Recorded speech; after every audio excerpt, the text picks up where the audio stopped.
আসসালামু আলাইকুম রহমতুল্লাহ। আজকে বের হয়েছি একটু ঘোরাঘুরি করার জন্য। এখন রাত প্রায় 9:30 বাজে। লোকেশন কুড়িল বিশ্ব রোড এরিয়া। আপনাদেরকে দেখানোর চেষ্টা করব রাতের ঢাকার বৈচিত্র্যময় দৃশ্য। আর এই দৃশ্য দেখতে দেখতে আলোচনা করব একটি কোরবানির মাসআলা নিয়ে। এক ভাই আমার কাছে জানতে চেয়েছিল সে একটি কোরবানির খাসি ক্রয় করে। ঘটনাক্রমে কুকুর তার খাসিটিকে আক্রমণ করে এবং খাসিটির কান প্রায় ছিঁড়ে ফেলে। পরে কানটিকে সেলাই করে লাগিয়ে দেওয়া হয়। এখন প্রশ্ন হচ্ছে, এই খাসিটি দিয়ে কোরবানি করা তার জন্য বৈধ হবে কিনা? কারণ আমরা সকলেই অবগত আছি যে কোরবানির পশু সুস্থ সবল হৃষ্টপুষ্ট হতে হয়। পশুতে কোনো ধরনের ত্রুটি থাকতে পারবে না। ফিকহের কিতাবে উক্ত মাসালার সমাধান এইভাবে দিয়েছেন যে কোনো ব্যক্তি যদি কোরবানির নিয়তে সুস্থ সবল দেখে পশু কেনার পর তার কোনো অবহেলার কারণে পশুটিতে ত্রুটি দেখা দেয়, তাহলে ওই পশু দিয়ে কোরবানি করা তার জন্য শুদ্ধ হবে না। তাকে নতুন পশু ক্রয় করে কোরবানি করতে হবে, আর ত্রুটিযুক্ত পশুটি তার মালিকানায় থাকবে। আর যদি কোনো দুর্ঘটনার কারণে পশুটিতে ত্রুটি দেখা দেয়, তাহলে দেখতে হবে ওই ব্যক্তির উপর কোরবানি ওয়াজিব ছিল কিনা। যদি কোরবানি ওয়াজিব হয়ে থাকে, অর্থাৎ লোকটি নেশাব পরিমাণ সম্পদের মালিক হয়, তাহলে তার জন্য ওই পশু দিয়ে কোরবানি শুদ্ধ হবে না, বরং এর স্থলে অন্য একটি পশু ক্রয় করে কোরবানি করতে হবে। আর যদি লোকটি গরিব হয়ে থাকে, অর্থাৎ নেশাব পরিমাণ সম্পদের মালিক না হয়, তাহলে উক্ত ত্রুটিযুক্ত পশুটি দিয়েই কোরবানি করতে পারবে। তথ্যসূত্র: খুলাসাতুল ফাতোয়া, খণ্ড নম্বর 4, পৃষ্ঠা নম্বর 319।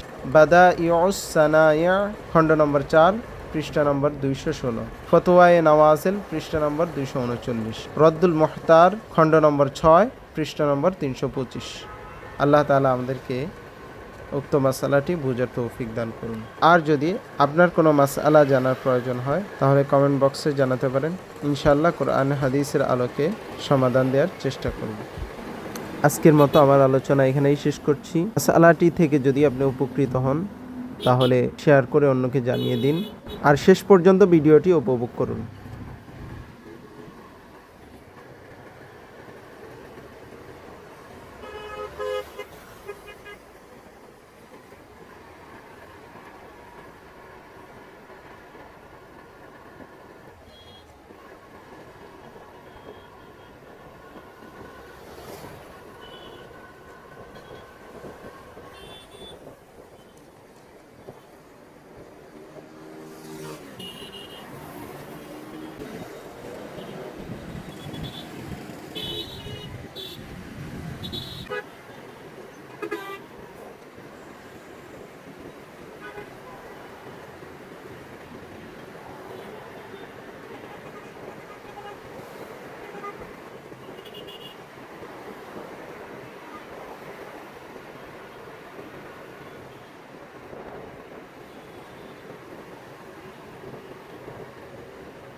ভিডিওটি ভালো লাগলে লাইক, কমেন্ট, শেয়ার করতে ভুলবেন না। আজকের মতো ভিডিওটি এখানেই শেষ করছি। আল্লাহ হাফেজ।